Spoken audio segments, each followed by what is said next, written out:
On the line is first singer-songwriter Eli Greeneyes. Good morning, Eli, and thanks so much for joining us. Thanks. Yeah, thanks for having me. How are you? You Very well? well, very well, thanks, mate. How are you? Yeah, good. Very well. How's the weather in Perth today? Pretty hot, Pretty hot, yeah. and I think everyone's used to Perth people saying the weather's dry. Oh, it's so Okay. dry over here. It's very dry. Yeah, it's funny with look over here in Victoria, we've had terrible weather, but it's sort of come recently, but it's come good, so we're all pretty Oh, that's happy now. good. Yeah, Yeah, so cool. it's starting to feel like summer at last. Nice. Fantastic, mate. Look, your wonderful self-titled debut EP was released recently. Congratulations, it's a fabulous record. Thank you. Thank you very much. I appreciate you listening. Oh, it's fantastic, mate. Look, the EP has received sensational reviews. You must be really happy with the reaction of the record. I am, yeah, I am. And especially because of the amount of effort and trying times I had Right, making it, because a lot of it was just me in a room by myself. So when you're listening to mix revisions, 40 mix revisions, and you're not really bouncing off many people, you're just kind of listening to it by yourself and then having a break and going to the beach and stuff. right. It kind of makes the payoff even better. Yeah, that's fantastic. So, yeah, it sounds like it was pretty hard work. How long did it actually take you to record, mate? Probably since I started writing it, probably like a year and a half, and not Right, because I only like you wouldn't think that because it's only 5 songs, but I recorded probably like 30 or 40 songs right. and then just picked the best five out of them. Fantastic. So yeah, it took me a fair while, Yeah, but I'm happy it's finally out. yeah, well, it sort of was worth the wait, mate. Terrific stuff. Look, I read somewhere where you were quoted as saying about the EP that you wanted to make something with a variety of feelings, colours, genres, and have the vocal front and centre for every song. Can you expand on that a little bit for us?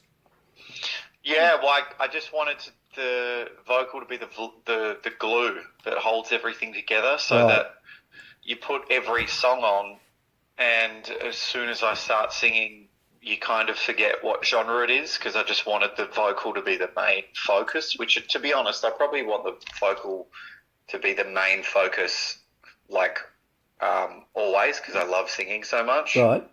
Um, but it was I have focused so much on producing. I think as well for for some other people, that I was focusing quite heavily on the music. Right.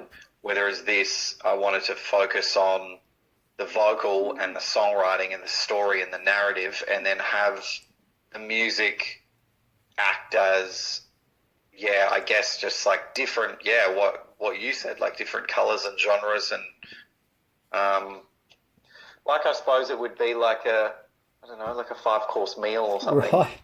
you know? Yeah. Yeah. Yeah, that's a good analogy. Look, you've certainly captured all that, mate. Fantastic. Look, I've got to tell you, one of my favourite tracks in the EP is the recent single "Flowers." Brilliant stuff. Awesome. Yeah, and so catchy, mate. Brilliant, so catchy. Wow. Can you tell us a little bit about "Flowers"? How it came about, the inspiration behind it? Yeah, well, I was in a relationship with somebody who gave me flowers, Right. and I felt like it was there was something underlying about it that didn't quite feel right. So I decided to shove all of those feelings away, because I thought, oh, that's me being like problematic or whatever. Yeah. And I didn't bring any of this up. I just kind of dealt with it in my head, and I was very insular about the whole thing, Right. because I didn't know if I was right, and or if I needed to talk about it. And I then figured out later that there was something weird about it, and this person was trying to give me flowers as a way for me to mirror their actions. Oh, okay. So, because I used to be very, very big on saying in conversations, whether it's friends or relationships or whatever, I was saying, like, treat people how you would like to be treated. Right. And I think this person took it literally. So, Right. um, and then yeah, and so it's quite a harmless song, and it's something that I dealt with internally, and not like it wasn't dramatic. It's not sad. It's not really anything. So I wanted to kind of just have fun with the recording process and make it so that when you press play, it's warm and fun. Right. And friendly, because I think a lot of my songs tend to be fairly emotionally dense. And so I did want just one that was like really fun and really catchy and very pop. And so, yeah, that's where I went with that one. Yeah, no, it's fantastic, mate. And what about the official music video for Flowers? Absolutely fantastic. Oh, thank you. Yeah, can you tell us a little bit about the video too? Yeah, so usually my friend Ben Matei and I will sit down and like really conceptualize a music video. But for this one in particular, it was like, we haven't done one where we just go in with the band and do a band in the studio just kind of rocking out kind of video. We hadn't really done that. So I was like, do you want to just do that? Let's just go in the studio for a day and see what happens. So it was very not thought out. It was like, we haven't done that. Let's do that. Yeah, really not any much thought into it. But also, I think me and my friends who are in my band, I think where we feel probably the most free is performing. Right. And so I think doing a video like that just feels so natural and was, I think, very appropriate to what the song is, because the song feels very natural and fun and warm, you know? Yeah, fantastic. And you're right. It's sort of the idea behind playing live sort of really gives us a bit of an insight into what you guys would be like live too, which I think was fantastic.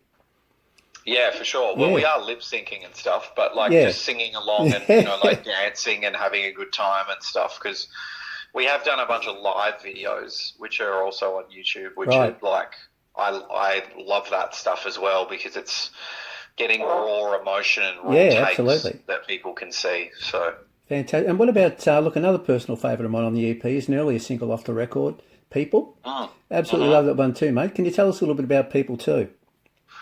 So People, I recorded a you know, like a huge anthemic pop version and released that and was super, super happy with that. But then one day sat at a piano and just played it like that, like what you're hearing, and decided that I actually liked that version better. Right.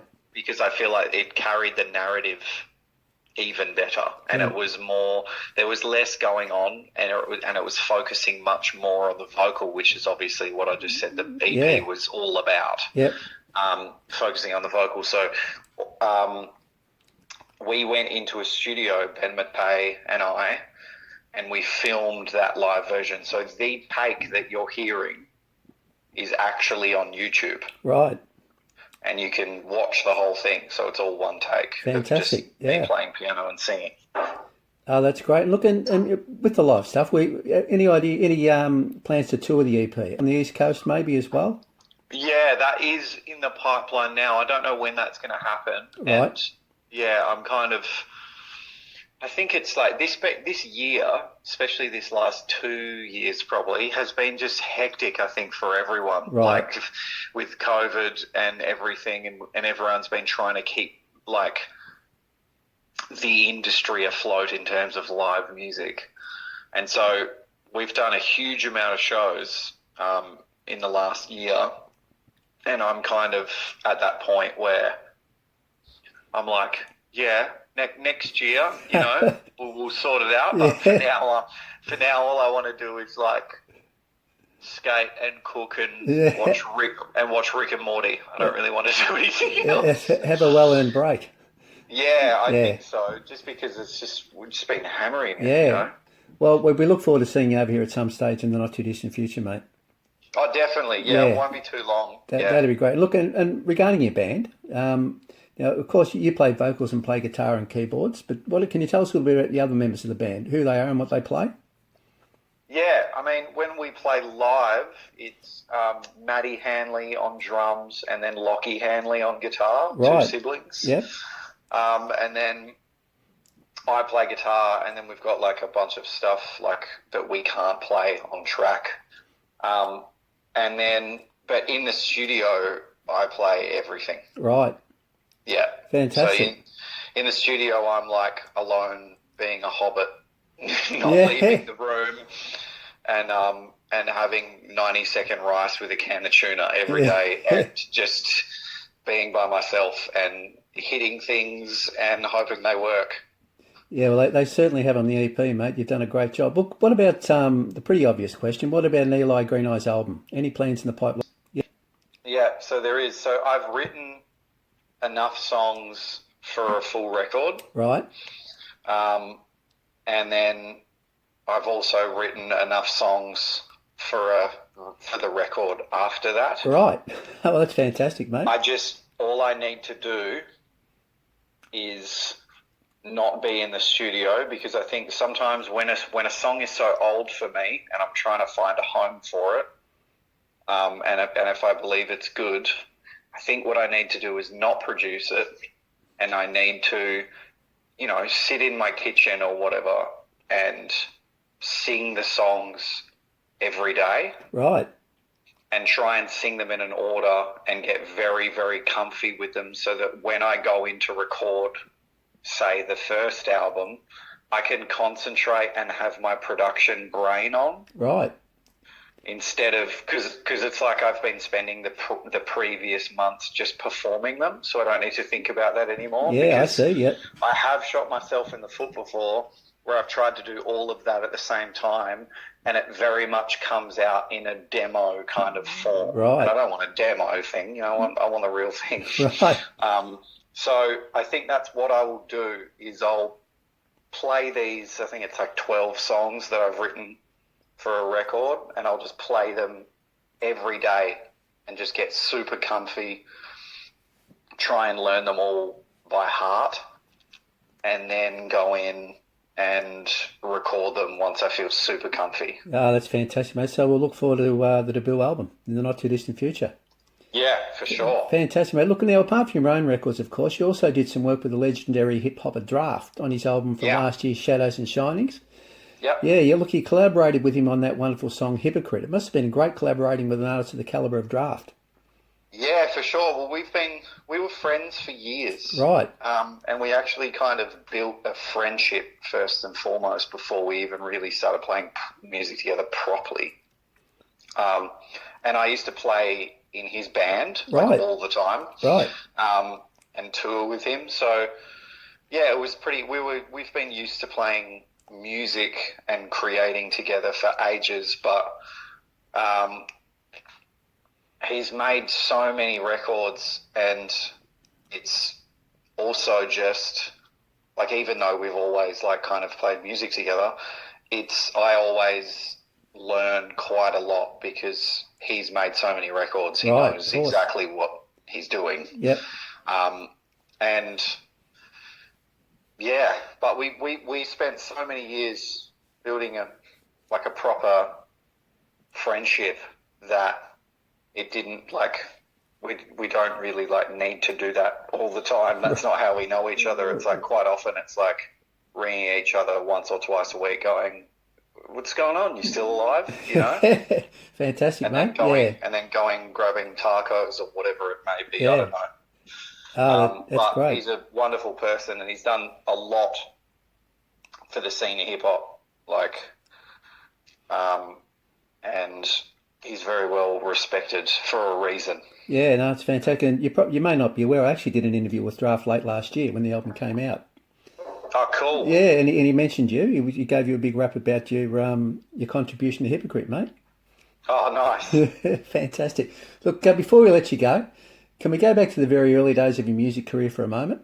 Yeah, sure. Yeah, do you recall when it was when you decided to be a professional musician, and what it was about a music career that actually appealed to you so much? I think I've been answering this kind of question lately, and the fake answer fake answer would be, the fake answer, which is, I didn't realise it was a fake answer after you'd say it a couple of times. You're like, that feels contrived somehow.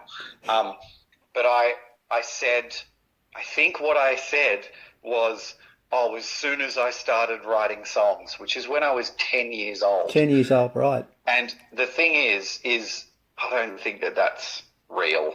I don't think that that's the real answer. And to be honest, the whole idea, even though I got into music very young and I was like, yeah, I want to do this, I was also surrounded by a lot of people within the family that are like, if you want to do this and you want to do it properly, you got to do it now. Right.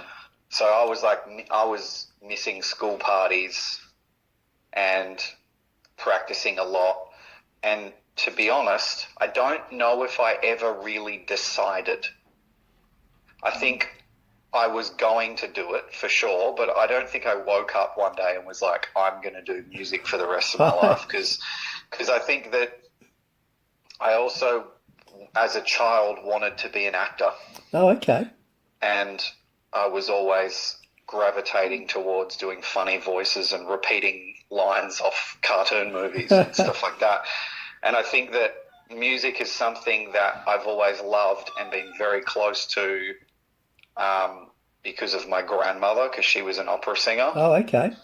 And I think that it's very, it would be very, silly of me to be like, oh, I decided to play music from this point on. I think it's always been around me, right. And gradually it became a thing. But in terms of it being a profession, I mean, to be honest, it's a hobby, man. Right. Like this is, I think the pressure of it being a profession, but I'm not doing it to be a professional artist. I'm doing it because I have developed a compulsion to get feelings out about things how I feel. Right. Since I was a kid, and I need to get them out. I need to express them, and this is one of the ways. Yeah. And so if that turns into a thing, music is definitely up there with one of my absolute favorite things. If that turns into a professional thing, then holy hell, it's like that. What a bonus! Yeah, fantastic. Yeah, life in that way, and I'm pretty privileged for the last fair few years that's how I've made my money, which I'm super thankful for. Yep. But yeah, it's it's something that I like to do. It's not really. I think I work as hard as anyone would on a normal job, but I love it. So. Yeah, no, it's fantastic. Look, and this will really test you. What about your first gig? Do you recall your first gig? I know you said it's sort of like your career's evolved, but can you sort of think of that was the first time I actually played to an audience or something like that? I think the first time I properly played to an audience and I played any of my own songs was a youth centre in Leederville. Oh, okay. And I had played other gigs, but they were covers, so I don't really know if they count because it was only you played 2 songs and then somebody else plays 2 songs or something. Right. Whereas I played a full 20, 25 minutes at this Leederville youth centre thing. Great. And I was terrified. I was so scared, and I was shaking. And I'm playing a couple of classics like Wonderwall and stuff like that, which I cringe to the thought of now because I think that song should probably be left alone. But I'm sure you did a great job. Yeah, and it was. But also, I was I think I was 15. Right. So I did the best job I could have for that time. Fantastic. Yeah. Yeah, look, thanks so much, Eli, for joining us today. It's been an absolute pleasure. No worries, man. Yeah, thank you for having me, and thanks for listening. Yeah, Appreciate it. Fantastic, mate. Look, and good luck with the new EP, the self-titled EP. It's a great body of work. Thank you. Yeah, and we look forward to some gigs, and also hope to see you over here on the East Coast, particularly Southwest Victoria, mate, at some stage. We'd love to see you here. Yeah, definitely. Yeah, we'll let you know. That'd be great, when mate. That's happening. Thanks so much, Eli. We'll have to talk again soon, mate. All right, mate. Thank you. Thank you. Bye, mate.